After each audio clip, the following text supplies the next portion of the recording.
Wonderful good day, ladies and gentlemen, and again we are in Munich in our studios this morning, right in front of the Oktoberfest, as you can right already see. And with me here is Dean Linden, Senior Vice President of Corporate Development of Falco Resources. You remember maybe the former Falco Pacific, and they have a fantastic project in Canada, and we want to talk about it. Dean, thanks for taking the time. Good morning. Good morning.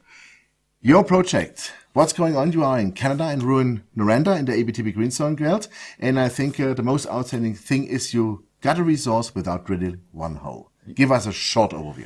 Yeah, quickly, we were very fortunate. You know, Falco's never seen a good market. We put this together in June of 2012. Desperate times, companies were taking desperate measures.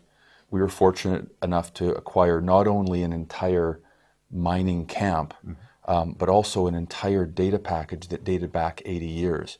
It was put together by Noranda, so when we went into the data, we realized that suddenly it was so complete, so succinct, that we were able to put together a 43101, giving us 2.8 million ounces gold equivalent without drilling one single hole. So, that's crazy. At what cost was that? We're talking about Falco being the most efficient exploration company on the planet. Our 2.8 million ounces cost us about 18 cents per ounce. So for every dollar invested, we realized 5 ounces in a 43101. So it's a remarkable opportunity for us. Yeah. Well, normally when you get 2.8 million ounces, you have spent easily $50 million or maybe more, and you did it with 500,000. That's outstanding. Yeah, and it's not just the money; it's the time. It took us 8 months from start to finish. So it's a real. We got up to speed in a real hurry. Yeah. Let's get to your terrific mining camp. As I saw in your presentation, you lined up something like, I think it's 8 different old mines. You have 14 altogether, but on 8 you want to focus, and you're now focusing on the Horn 5 complex. Correct. What's going on there? What can we expect? Well, I think, so we started off very quickly with 2.8 million ounces. We think that by utilizing the database and augmenting with a small drill program of about $2 million, we should be able to get that from a 2.8 million ounce resource to a 5 million ounce resource by June of next year. So we're moving this thing along very efficiently from a cash burn perspective, and we're moving it at light speed from an ounce perspective. So this is going to be a world-class deposit in a world-class jurisdiction in a hurry. And also I saw from the Horn 5 mine, it's quite similar to the La Ronde mine of Agnico Eagle, right?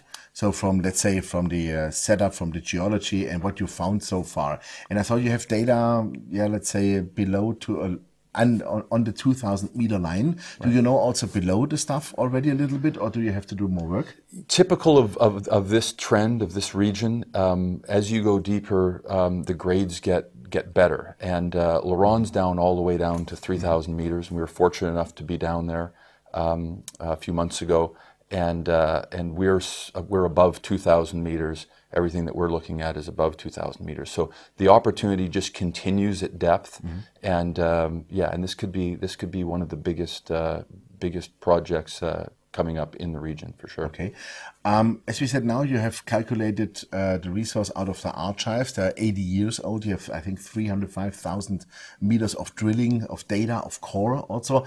When do you have to start to drill confirmation holes, whatever, maybe to say, okay, we need to fill up a little bit here, or there is a gap we want to know, or there's maybe a new zone? Yeah, so in and around the area, if you understand Noranda's business model, they were focused on feeding the copper smelter that they'd built. So they were always focused on the base metals, but they drilled off hundreds of thousands of meters of very, very interesting gold targets. We've discovered in the archives 11 gold zones in and around the Horn 5. Now we're calling it the Horn Complex.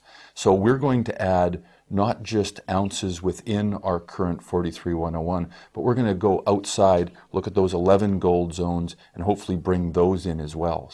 In addition, it's important to note that because Noranda wasn't interested in gold, you can imagine how little they thought of silver back in the day. They didn't generally assay for it. In 1963, they did some work, and they concluded that there's 17 grams per ton silver in this deposit. Oh, not too bad. So there's a very big low-hanging fruit there for us. We can go in, do some confirmation drilling, and that'll give us three things. That'll give us, allow us to give us more accurate recoveries from a metallurgy perspective. It'll allow us to bring silver into the resource, and it'll also take that resource from a inferred resource to an indicated, in some case, measured resource. So there's a lot of low-hanging fruit there for us, a lot of things that we can exploit very rapidly, and it puts us in very rarefied air in terms of exploration companies. Not many companies are able to move this quickly and this efficiently from a cash perspective. Absolutely. When you say now you have to start with some of the drills and some of the calculations, new further calculations, what is money in the bank? What does it cost? Are you safe for, let's say, 2015? Yeah, we're in good shape financially. I think that, projects like this in Quebec, in this jurisdiction, in this area, we've seen a lot of companies that are looking to gain a foothold in this area. This would be the last gold camp that's not controlled by a major. 728 square kilometers, 14 former producing mines. We are well positioned financially to advance a number of these projects. And importantly, we're able to keep this together. I mean, the assessment work that we've got had to do for this year, for instance, is just over $1 million. So we are in very good shape financially. Very good. The majors, all the majors are sitting around you, as this is one of the largest gold camps in the world, of course.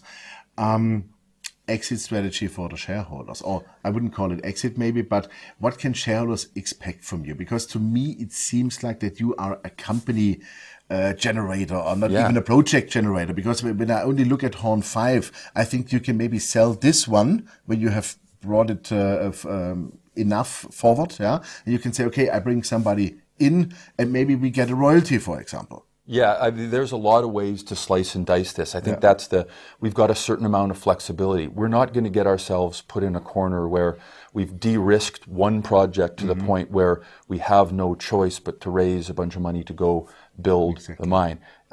If the market is conducive to building a mine, we'll have an opportunity to participate in that. If the market is conducive to joint ventures or whatever the case may be, we can exploit that way. We're talking about enough projects here potentially to launch half a dozen companies. It's spin them out, dividend them out, whatever. Sure, and we can and we can sort of take those on a case-by-case basis, and I think that's important.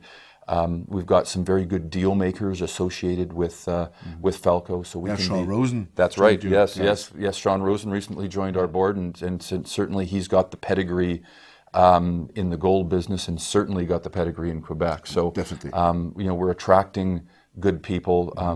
The gentleman that built LaRonde for Agnico Eagle, he joined our board. His name is Paul-Henri Girard. So we've got Trent Mell was with Orico and instrumental in the Young-Davidson mine. So we've got guys that understand how to navigate this business, and it's just a treasure chest here of things to look at. So we're in great shape. Perfect. So that means to me, it looks like to me that you have a clear vision. You are the exploration company. I would call it the exploration calculation company, not the drillers. Yeah, that's right. Yeah. You have enough data to bring the stuff forward to that point that you really can decide what you want to do, and you are financially in good shape, and you have the right board on track. I think we got it all looked after. I just need some lederhosen. We get it after the interview for you, that's for sure. Great, Dean, then, thank you very much. I wish you all the best for that. And hopefully we see us soon, maybe in January at the Cambridge House. And fantastic, you give us a great update then. I certainly will. I'll be delighted to. Lovely. Dean, thank you very much. Great. Yeah, ladies and gentlemen, it was Dean Linden, the Senior Vice President of Corporate Development of Falco Resources. And you heard it. The board is fantastic. Sean Rosen is in there. Paul Girard is there. And many other good guys which are well known in the mining scene with a lot of experience and also financial background, which is important these days. The company is financed. The company has the data. They have 2.8 million ounces of gold equivalent already, by the way, at a grade of 3.41 grams. That's an average grade, which is also fantastic. And location is, I think, couldn't be better in the ABTB Greenstone Belt. So definitely have a look at the company. Thanks for watching us. Bye-bye from Munich. And now we go to Oktoberfest. Ciao.